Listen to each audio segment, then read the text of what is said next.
নাসাইর হাদিস পর্ব নম্বর 21 জানাজা অধ্যায় 1 মৃত্যু কামনা করা সম্পর্কে হাদিস নম্বর 1818।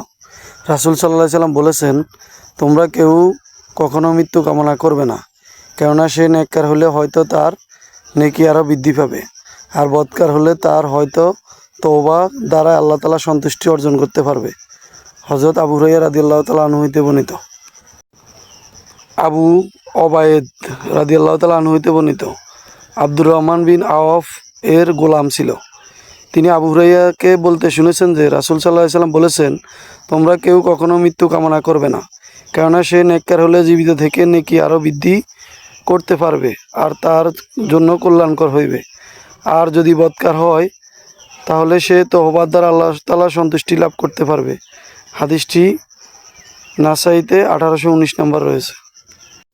হযরত আনাস রাদিয়াল্লাহু তাআলা আনহু হইতে বর্ণিত, রাসূল সাল্লাল্লাহু আলাইহি সাল্লাম বলেছেন, তোমরা কেউ যেন কখনো পার্থিব বালা মুসিবতে নিপতিত হওয়ার কারণে মৃত্যু কামনা না করে, বরং সে যেন বলে,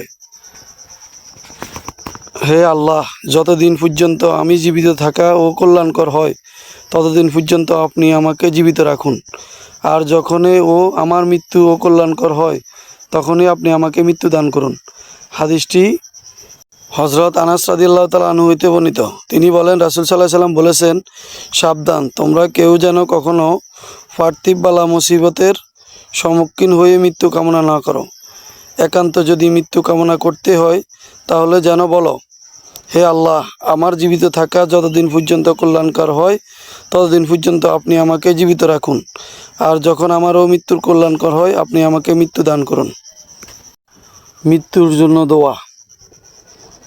অধ্যায় নম্বর 2 পর্ব নম্বর 21 সহিহ নাসাই। আহমদ ইবনে হাফসা ইবনে আবদুল্লাহ রহমতুল্লাহ আলাইহি ও আনাস রাদিয়াল্লাহু তাআলা আনহু হইতে বর্ণিত, তিনি বলেন, রাসূল সাল্লাল্লাহু আলাইহি সাল্লাম বলেছেন, তোমরা মৃত্যুর জন্য দোয়া করবে না এবং তা কামনাও করবে না। একান্ত যদি ও দোয়া করতে হয় তাহলে সে যেন বলে, হে আল্লাহ, আমার জীবিত থাকা যতদিন পর্যন্ত কল্যাণকর হয় ততদিন পর্যন্ত আপনি আমাকে জীবিত রাখুন, আর যখনও হযরত কায়েস রাদিয়াল্লাহু তাআলা আনহু হইতে বর্ণিত, তিনি বলেন, আমি খাব্বাব রাদিয়াল্লাহু তাআলা আনহুর ঘরে প্রবেশ করলাম, আর তিনি ও তার পেটের 7 স্থানে আগুনে সেক দিচ্ছিলেন। তিনি বললেন, আল্লাহ রাসূল সাল্লাল্লাহু আলাইহি সাল্লাম যদি আমাকে মৃত্যুর জন্য দোয়া করতে বারণ না করতেন তাহলে আমি মৃত্যু কামনা দোয়া করতাম। মৃত্যুকে অধিক হারে স্মরণ করা।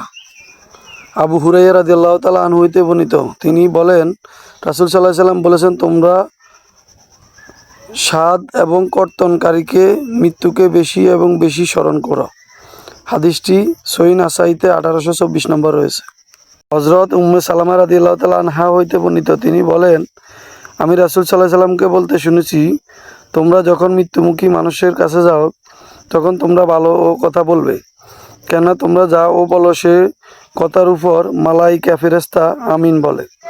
অতঃপর যখন আবু সালামা রাদিয়াল্লাহু তাআলা আনহু ইন্তেকাল হইল, আমি বললাম, হে আল্লাহ রাসূল সাল্লাল্লাহু আলাইহি সাল্লাম, আমি তার সম্পর্কে কীরকম বাক্য ব্যবহার করব? তিনি বললেন, তুমি বলো, হে আল্লাহ, আপনি আমাদের ও তাকে ক্ষমা করে দিন এবং আমাকে তার স্থলে উত্তম প্রতিদান দিন। তাই আল্লাহ তাআলা আমাকে তার পরিবর্তে রাসূল সাল্লাল্লাহু আলাইহি সাল্লামকে প্রতিদান স্বরূপ দিয়েছেন। হাদিসটি সহিহ নাসাইতে 1825 নম্বর রয়েছে।